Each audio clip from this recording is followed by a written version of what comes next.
لە شاری سلێمانی کۆتایی هات بە شێبڕکەکانی پاڵەوانەتی شەترەنجی نێودەوڵەتی سلێمانی و ئاکاریش بووە پاڵەوان لەژێر چاودێری ڕاستەخۆیەکێتی شەترەنجی جیهان و عراقێکێتی شەترەنجی سلێمانیەکێک لە بەهێزترین پاڵەوانەتی شەترەنجی نێودەوڵەتی ئەنجامدا.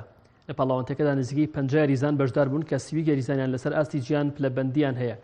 جگە لەوەی چەندین یاریزانی بەهێز هەڵبژاردەی عراق و پاڵەوانێکی وڵاتی ئێرانیش بەشدار بوو. دوای ڕکابەرێکی بەهێز ئاکار عەلی توانی بەکوکردنەوەی 7 خاڵ و نیو بێتە پاڵەوان و ئاریان عەلی و زۆزک سەلاحیش بە 7 خاڵ پلەکانی دووەم و سێمیان بەدەستێنا.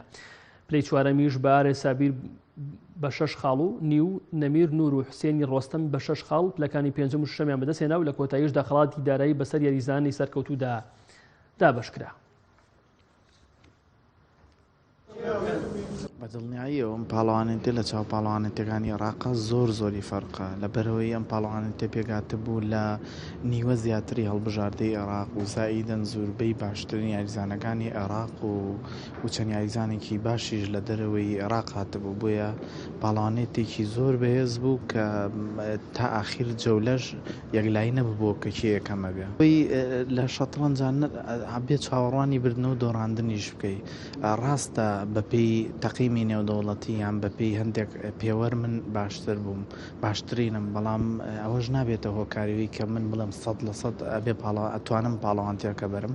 بۆیە بەتوڵەیەکی زۆر باش بوو کە بێتە هۆی ئەوەی کە بیتەوە ناو شەترەنج، چونکە مانگێکی کە تقریبن ئەندەی عێراقمانە بێ دوایی ڕەنگە بەتوڵی عەرەبم هەبێ. بۆیە ئامادەکاریکی زۆر باشە بۆ بەتوڵانە. بەڵێ بە تەکیدەم پاڵەوانێتیە تقریبن لەوانەیە بتوانم بڵێم 2 ساڵە زیاتر پاڵەوانێتی وا لە سلێمانی نەکراوەتەوە بۆ قووەتە و بەو تەرتیبێک کە کراوە بۆ تەنزیمێک کە کراوە.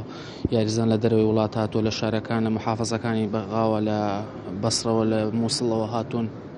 ئەوەش تەبعاً لە منتەخەبی عێراق هەڵبژاردەی عێراق یاریزان 3-4 یاریزانی هەڵبژاردەی عێراقی تایە. تەبعاً ئەوە ئەبێتە وەکو سەرەتایەک بۆ بتوڵەکانی تر بە تەکید بە دەرەجێکی زۆر ئەو پاڵەوانەتانە طبعا وات لێکە بتوانی هەوڵ بەی زیاتر تەمرینکەی هەنت دیارە معنویاتت بەرزەکاتەوە کە تۆ دایم تەمرین بکەیت و بتوڵە نەبێت یا بتوڵەیەک بێت مەسەڵەن ڕێیتینگی دووەلی لەسەر نییە یاریزانی بە قووەتی تیانە تۆ ئەو تەمرینت ناتوانانی بە دانیشیت و 4 ساعت 5 ساعت لە ماڵەوە تەمرین بکەیت، بەڵام کە ئەزانی بتوڵی بە قووەتی وا هەیە ئەنجامەکەی گرنگە بۆ تۆ ڕێیتینگە دەتوانی بەرزکەیتەوە. طبعا ئەو کاتە هەوڵێکی زیاترە دێمە شوواکە یارزانەکان پێشکەون بەتە